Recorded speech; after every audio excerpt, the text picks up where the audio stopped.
As you can see, our awards have a certain theme that run through them, and that is combining the research skills and knowledge that students learn in the classroom and outside the classroom, and using it in some element of the real world and public service and contributing back to the community.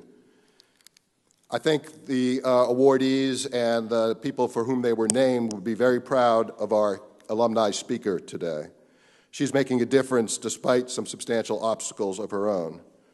A 2007 communications graduate, Emily Kramer-Golinkoff, is currently working towards a graduate degree in bioethics from Penn.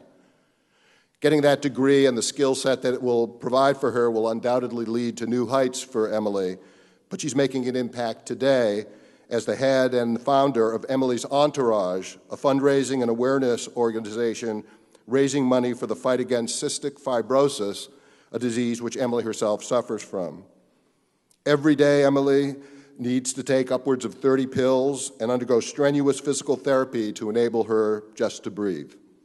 But that hasn't stopped her. In fact, she's turned that into a benefit for the rest of the world by using her Entourage Foundation for raising money for research and raising awareness of the disease that she is managing with courage and with grace. Please join me in welcoming our 2013 graduation speaker, Emily Kramer-Golinkoff.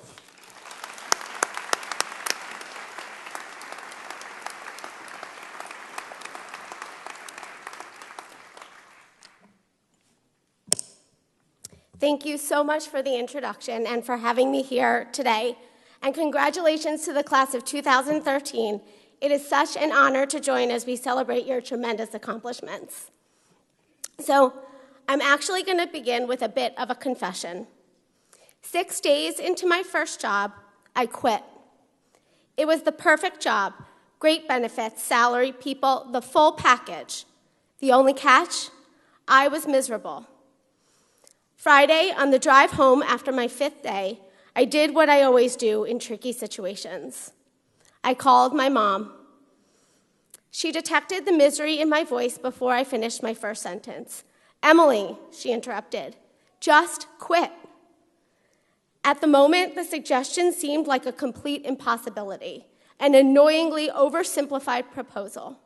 I was, after all, a recent college graduate, a typical Penn overachiever, a non-quitter to a fault, and, again, just 5 days into the job. But sure enough, on Monday morning, I found myself in the top dog's office turning in my letter of resignation. It was a bold move that turned out to be one of the best decisions of my life. What my mom recognized in my voice was not a fleeting sense of frustration or fear over a challenging new chapter, but true, lasting, guttural dissatisfaction. She knew I had to do something, and she knew I had to act fast. Thank goodness for moms.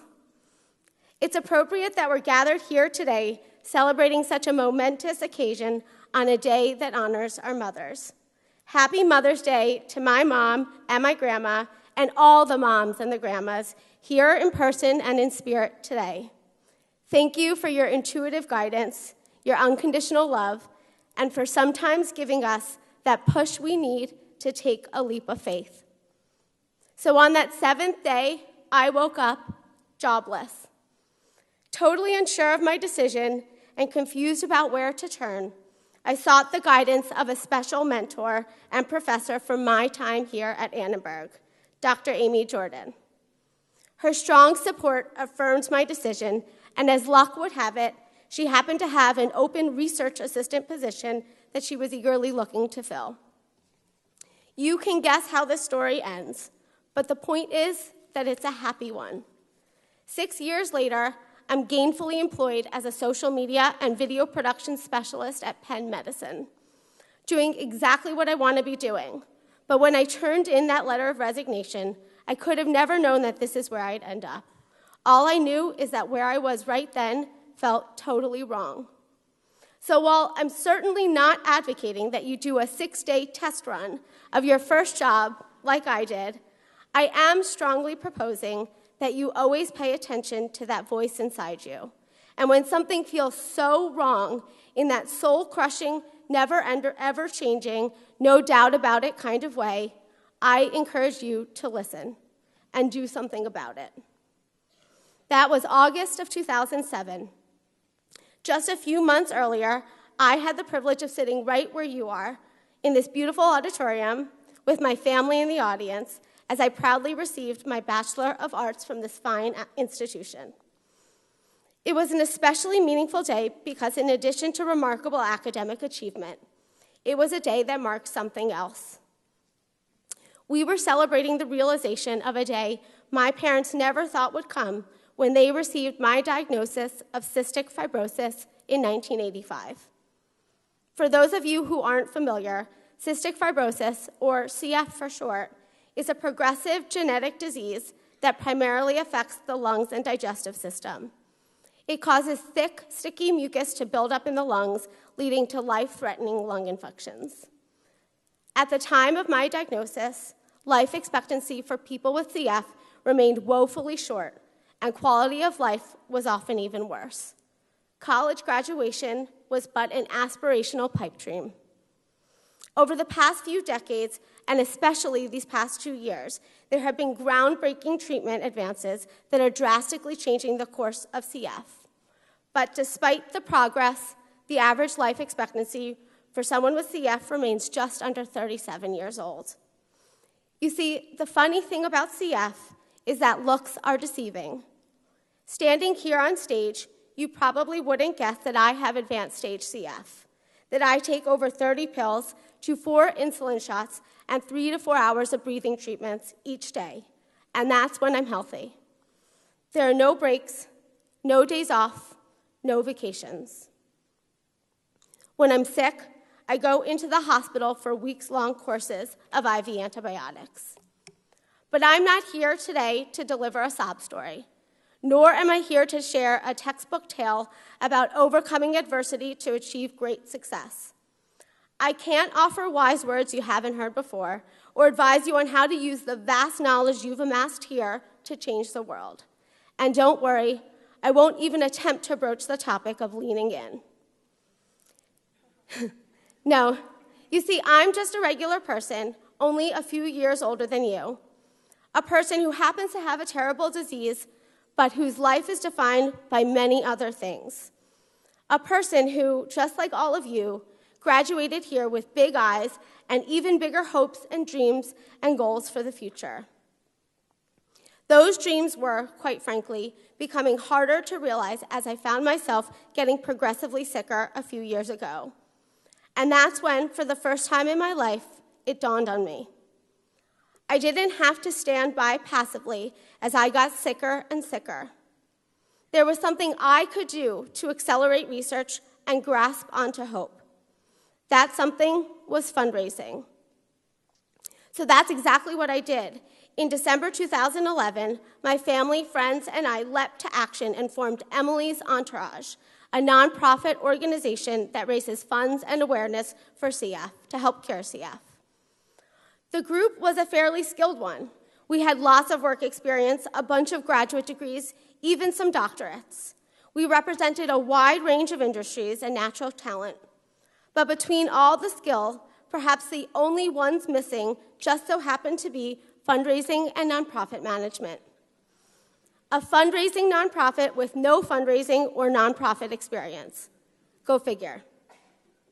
But let me assure you that what we didn't have in skill, we made up for in fierce determination. And so armed with passion and commitment, we set off on a mission to help find a cure for CF, and nothing was going to stand in our way. As a startup nonprofit, we all wore many new hats in the process.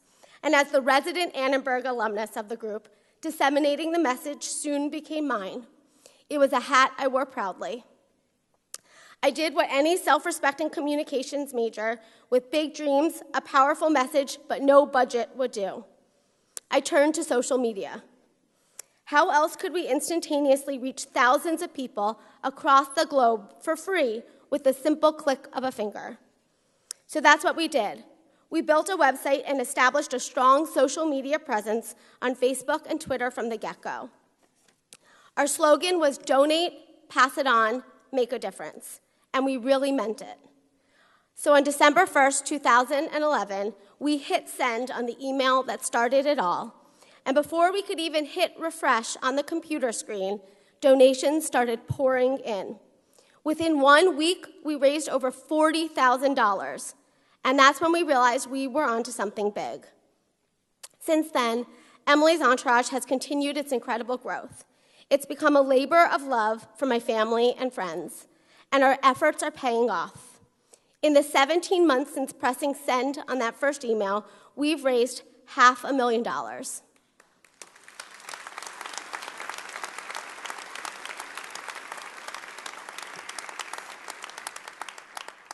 Thank you. That money funds the research that holds the only hope of saving my life and the lives of my CF compatriots.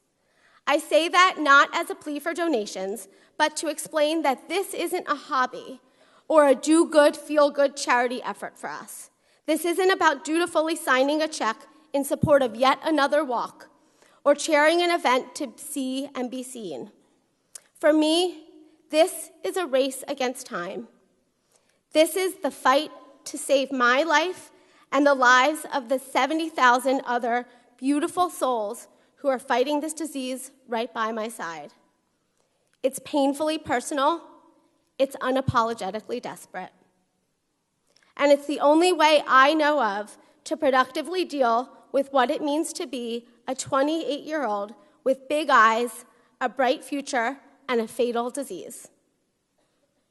If there's one thing I've learned on this journey, it's that bemoaning the things you can't change in life is a waste of time and energy. You get a lot farther and you feel a lot better by focusing your energy on pursuing the things you can change. For most 20-somethings, the hurdle won't be a fatal disease, and thank goodness for that. But all of you will face challenges that test your spirit and the strength of your character in ways you never before imagined possible. For me, that has been CF, and the amazing thing Emily's Entourage has given me is a way to channel that negative emotion into an incredibly productive outlet, to transform what could be crippling fear and sadness and distress about the uncertainty into something infinitely bigger and more powerful: hope. Hope for more tools to fight this disease, for fewer hospital stays and more healthy days, for a deep breath, for a future.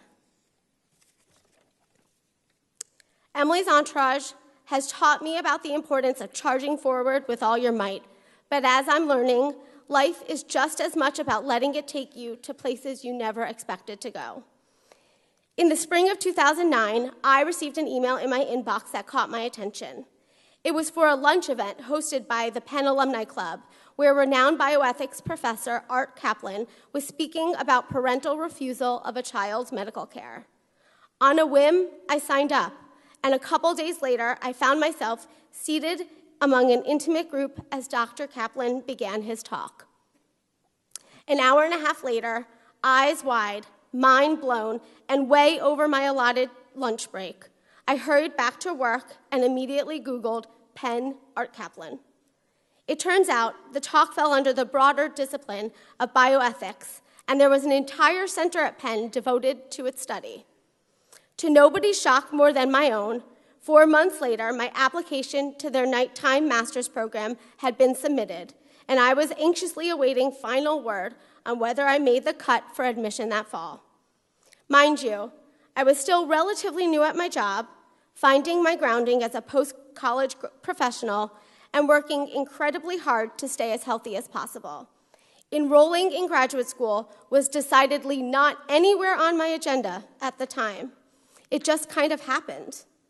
And 4 years later, as I prepare to accept a master's degree in bioethics and a certification in clinical ethics at the university's commencement tomorrow, I am so eternally grateful that it did. My journey in the bioethics program has been invigorating, eye-opening, cathartic, but more than anything, it's been empowering. For the first time in my life, it felt like everything was coming together. My communications background, my job as a healthcare marketer, my lifetime as a professional patient, and my newfound role as a fundraiser. But instead of tying up in a pretty little bow, it was presenting as a wholly affirming and energizing ball of fire. The more I learned, the more convinced I became that we were on the precipice of major change in healthcare. As an equipped, enabled, engaged, and empowered patient, or e-patient as they call it, I was in a unique position to help force these changes over the brink.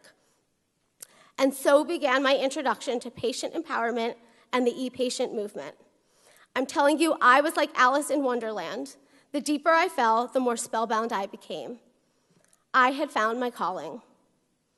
As the consummate synthesis of my work, my final project focused on using social media to advocate for patient empowerment and partnerships in healthcare on a big scale. I began by writing a guest blog post on patient empowerment for the super popular blog Seattle Mama Doc, written by a visionary pediatrician and mom. Thanks to her endorsement, the blog post took off in the healthcare social media world, and it's led to the most exciting new opportunities, including a talk at Stanford's Medicine X conference this fall, where I'll have the privilege of sharing my story to help transform healthcare. It all feels very surreal, but the truth is that this is about so much more than guest blog posts or public speaking engagements. This experience has given me a voice. It's given me a platform, and it's immersed me in a community that wants to listen and that cares as much as I do about making healthcare better for everyone. And all of those skills that have prepared me thus far, that empowered me to find my voice and effectively project it on a big scale, all of those skills were developed and nurtured right here at Annenberg. Those skills and that voice are not only helping me survive as a 28-year-old facing advanced stage illness, they're allowing me to thrive. As a communicator, an advocate for myself and the CF community, a student always and forever, a dreamer, a change maker. That's what this place does. Whether it's becoming a community advocate, a social entrepreneur, climbing the career ladder, or traveling the world, it doesn't matter what you do or where you go. Annenberg gives you the tools and the empowerment to take off and soar, to not only survive in this crazy, wonderful world, but to truly thrive. So, as promised, I'm not going to proffer life-changing words of wisdom, but I am going to leave you with 3 key things that have profoundly shaped my journey thus far. 1, follow your gut. If that voice inside you calls out, listen and take action. 2, when life presents challenges, and it will, channel those negative emotions into productive outlets. And 3, allow yourself to find beauty on unexpected paths. Life is filled with all sorts of unplanned twists and turns. Let yourself feel it all, even the pain, but then shift gears and move forward. It turns out, sometimes the unexpected paths end up being the most beautiful. Thank you, and heartfelt congratulations to the class of 2013.